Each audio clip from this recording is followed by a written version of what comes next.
Hi, this is Michael, and I'm really happy to be able to review the brand new $79 ad-supported Kindle. It's shipped in the Amazon frustration-free packaging, and you open it up, and inside the box you've got a sort of a quick start card here, which goes over the various buttons and ports that are available on the Kindle. And then the Kindle itself sits in the tray, and then underneath the Kindle is the USB cord. So I'm going to show you basic functionality of the new Kindle and just give you a few of my thoughts. First of all, there is a protective covering on the screen, which just gets peeled off like that. And then this is one of the screensavers. Actually, it does have a variety of screensavers, but because this is the ad-supported Kindle, once you get this thing registered to your name and once you get going with it, once the ads start being displayed, you'll never see this screen again. It'll be an ad. But that's okay, because that's only the full screen ad only shows when the Kindle is in sleep mode. Otherwise, all you see is the normal start page, home page, or whatever you're reading. And when you're reading a book, you never see an ad. The only other time that you see a small ad at the bottom is when you're on the home screen. But I'll show you that in just a little bit here. So let me first of all show you the buttons. On each side of the Kindle are the next and back buttons. And these push kind of from the top down. They don't push in from the side, so you do sort of have to push them down in that way. And then on the bottom of the unit is the USB port here, and then in the middle is a small LED light, and then the on-off button.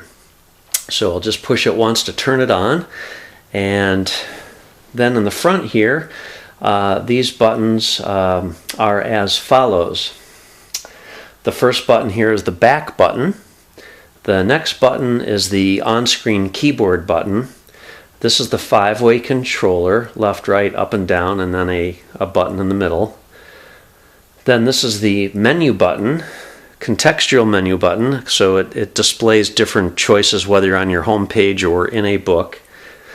And then this is the home button right on the end here. So when you first turn the Kindle on, the first thing you're going to do is choose your language. And then you confirm your language choice.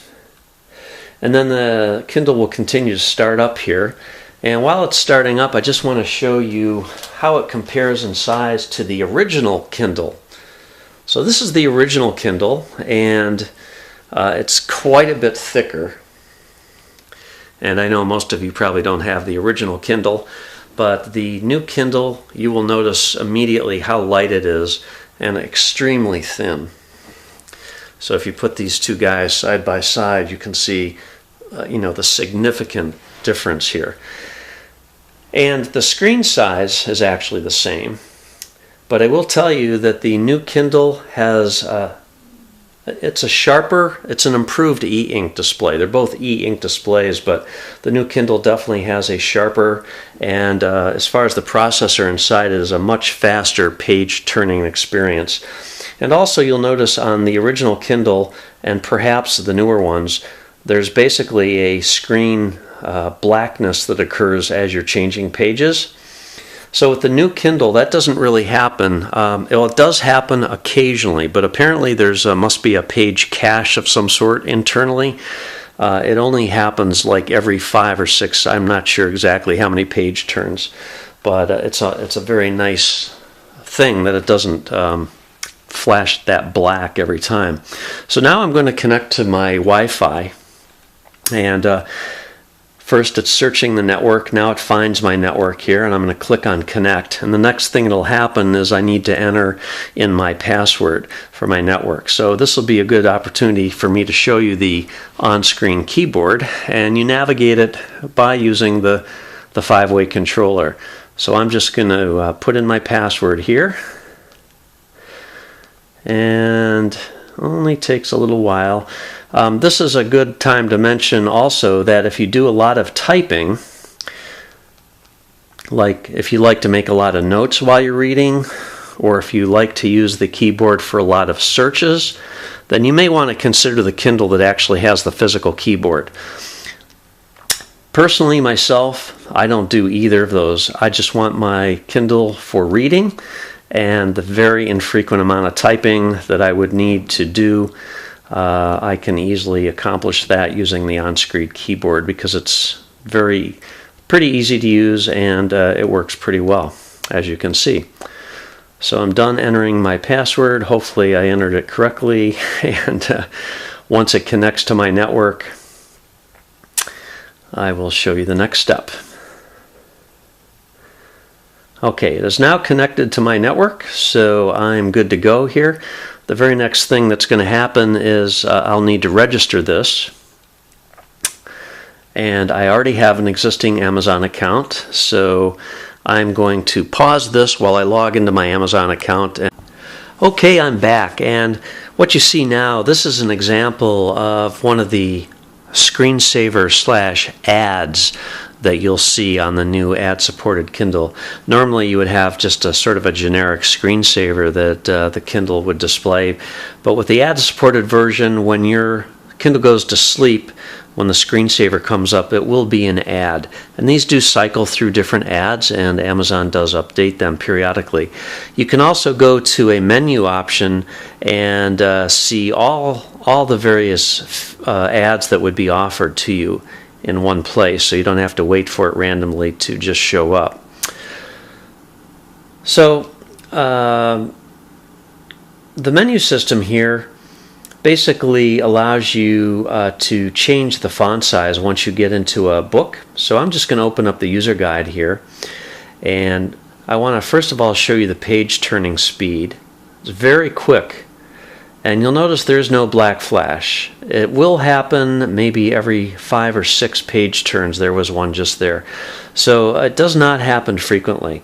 And you can have a lot of flexibility as far as the font size and line spacing and such. And you have all the different choices here, and they are immediately updated in the display as you're going through the various options. So for people who have a severe sight issue, you can make the font quite large here, and I can see that as being a huge advantage for some people.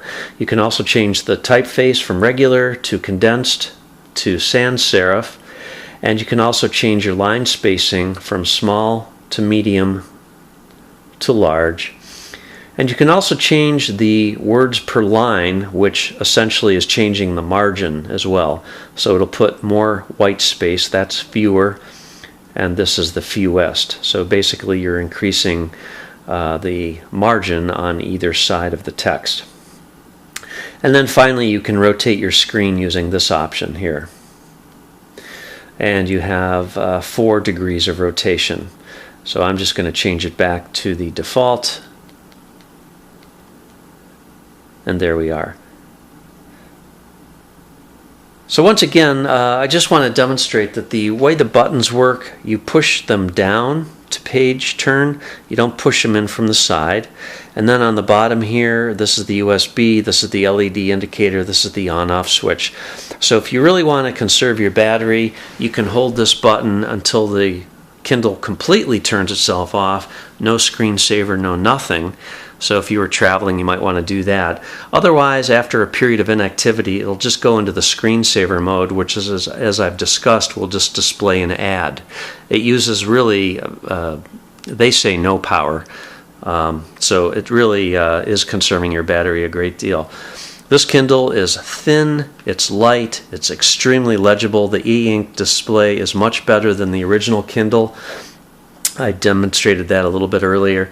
And there's only a couple of downsides, and they're really not downsides. They're just you have to decide whether a keyboard is important to you, and if you're not writing a lot of notes or doing a lot of searching, you can really get by with the on-screen keyboard.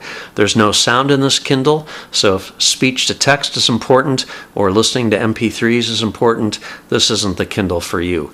But if you're a reader and you want your Kindle just to read books, have something very portable, this is the guy to get. For $79, ad-supported. The ads are actually great. One of the ads was a $10 Amazon certificate for only $5, and there was also an offer on my Kindle for a mystery/thriller book from a selected list of books for only $1.